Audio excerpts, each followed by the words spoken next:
Hi, I'm Dr. Andrea Rizzo, and I am running for school director in Great Valley School District Region 1.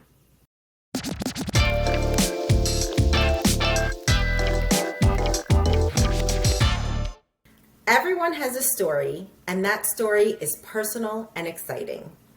It is what drives us and explains our why. So with that in mind, I'd like to jump right in and ask you, what about being a school board director is exciting or inspiring to you? Okay, well, thank you for allowing me the opportunity to speak with you today. The most exciting and inspiring thing for me about being a school board director is the opportunity to have an impactful way of increasing the quality of life and the quality of education for all students in our district. So in addition to the seemingly mundane things that school directors do, such as approving food service contracts, they also make exceptionally important decisions about the education, the health, the safety, the well-being of our students, and essentially our community.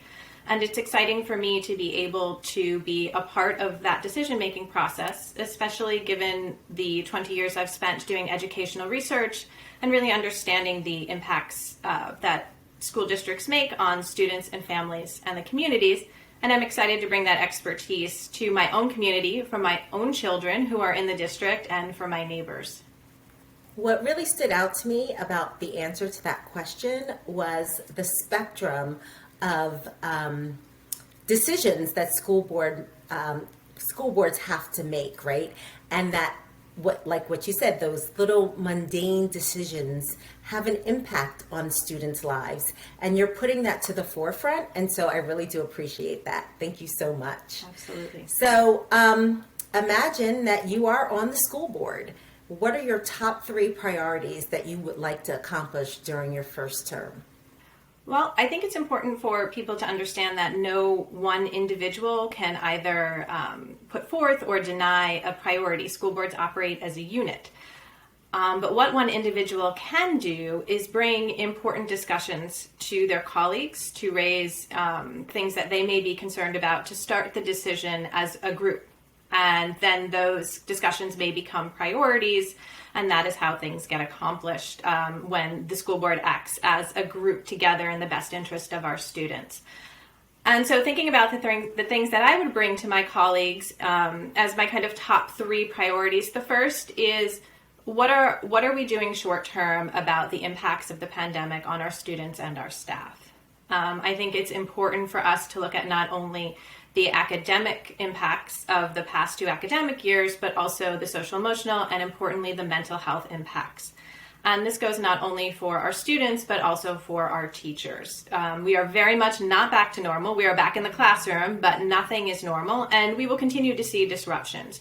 So I would like to continue those conversations with the board, which I think they're doing a great job already, but continue to add my expertise and my insight into the things that we need to do short term this academic year to support our students and our faculty through this continued disrupted time. The second priority would be, what are we doing long term about the impacts that the disruptions to education over the last 2 academic years are going to do to our students, as well as to our faculty. So if we talk about our teachers first, we can expect to see a lot of burnout from our teachers. They're doing an incredible amount, and they have done an incredible amount over the last 2 years, and they're going to be dealing with a lot of challenges in their classroom this year, and they will need supports. So it's important for us to monitor our teachers, monitor our faculty, make sure that they're getting the supports that they need so that then they can then support our students in the classroom. It's important to know that there is a hiring crisis across the country, that we are lacking in qualified teachers in our classrooms. So it is exceptionally important for us in Great Valley, with the exceptional teaching staff that we have, to retain them. And we can do that by making sure they feel supported and that they have the supports that they need in order to do everything that we're going to ask of them this year and in the coming years. For our students, we know that the impact of academic disruptions through research are cumulative. Students will not catch up everything that they lost in the past 2 years this year alone. Most of them will not. And so it's important for us to think about what our long-term plan is to ensure that students don't fall through the cracks, and that these disruptions and that the needs of our students don't continue to accumulate to a point where they are really in academic trouble. And so it's important for us to think, I believe, at least 3 years out for what we are going to do to support our students, to ensure that we help them both get acclimated academically and mental health wise to being back in school, as well as how we're going to support them over the next 3 years to assure that no one falls through the gaps and that they are prepared and ready to continue their education whenever things return to normal.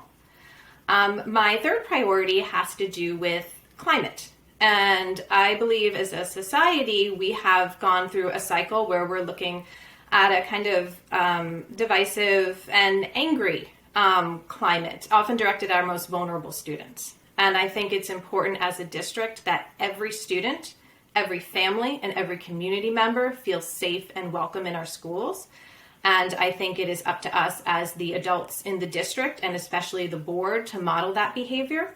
And I think it's important that we make it a conscious decision at the district level and in each individual schools, for each individual school, for every child to feel welcome, and for every teacher and every faculty and every adult who enters that building to respect and to treat others in the school with civility and compassion, because we are aiming to graduate global citizens who can interact with anyone in the world.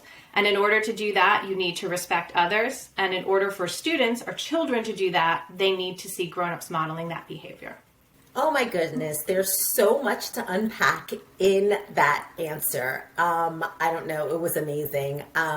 So I'm not sure if you know, but I'm a teacher, and teachers, we talk about modeling behavior all the time. So I think that is so important, and I really appreciate that you put that in your answer, because when you see people doing well, you tend to do well. When you see people being nice, you tend to be nice. So it's like a sneeze. You catch it and then everybody does it. So I appreciate that. And also, if I could count, if I had a nickel for every time you said teachers or faculty, I'd be a rich woman. And sometimes I do think that we forget that teachers are people and they're part of the constituency. So I really do appreciate both of those things in your answer. So what do you think that your 3 biggest strengths are that you would bring to the table, and how do you think that they could benefit everyone, all of the constituents, faculty, students, and their families?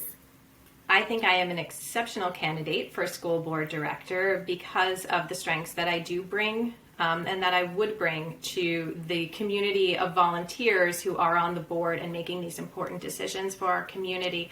First, I am a PhD in applied developmental psychology, and that means I have spent my career studying how children grow, how they thrive, and how the decisions adults make impact the way that they grow. Particularly, I have spent my last 20 years researching educational impacts and educational decisions on students, on families, teachers, community. And what that means is I look at all of the decisions that schools have made, from curricular decisions to community involvement programs to even placing mental health clinics in schools, and the impact that has had on our students, our families, and our communities. And so I understand the issues. I like to say I'm an education expert who understands the issues because I really do from a research and fact-based perspective. Additionally, I am also a certified teacher. I have not taught in many years, but I am certified and I have been in the classroom. So I do understand the challenges that our teachers face. And I have also seen the well-meaning but challenging decisions those in positions to make decisions for teachers can create ways that they can create barriers to providing the best education for our students. And so having that perspective about what it really means to be in the classroom with 20 students with varying needs and resources that just aren't right for what you need to do, it's important for me to be able to bridge the gap and say, this is what our teachers do need and this is what they don't need, or let's have conversations with them so we can make sure that we're appropriately spending our resources and our funding on the things that will best benefit our teachers, who are our frontline workers in supporting and educating our students. So it's important that we consider them in the process, and I have that perspective, and I also have the ability to talk with individuals and understand what their needs are and weigh them against the other needs in the district. I'm also a mental health advocate. I'm a mental health advocate for myself, for my family, and for my community, and I have seen firsthand professionally and personally the impacts that mental health have on academic success. The research is very clear on this, that unless students are in a great place with their mental health, academic success is exceptionally challenging for them. And so I would look at the decisions that we make as a community, as a school board, and how it would impact our students' mental health, our teachers' mental health, and how that is ultimately going to bolster and amplify every educational decision that we make. When everyone is in a good place mental health-wise, everything else just gets so much better. And so I would want to keep bringing that to the forefront and just reminding people that if we feel good, then we can do well in school, and both for our teachers and our students. So my tagline on the bottom of my email is, "You have to Maslow before you bloom." So you're like hitting every button with me with your answer. So again, I really appreciate that. But we have talked about, about your priorities. And so what I'm wondering is if you can tell me what 2 or 3 of the most important issues are right now in the district you're running for. Sure. I think my priorities dovetail very nicely with the priorities of the community. I am a community member. I have children in the district. I will be in Great Valley for the next 14 years. I think I will have a student in this district. So I am committed to the things that are important to this community because they're important to me as well. One of the things that I know is a priority is how we are dealing with the ongoing pandemic in the community and in our schools, and how we are dealing with the impacts of the disruptions to the last 2 academic years for our students.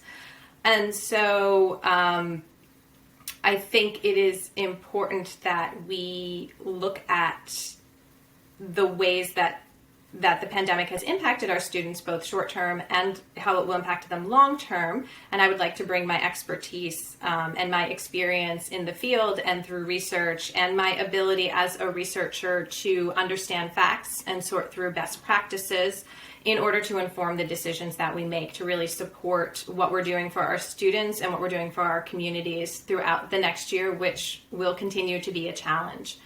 I think another challenge for that our district is facing right now is growth. We are growing exponentially. We are growing both in terms of students and families, but also in terms of diversity.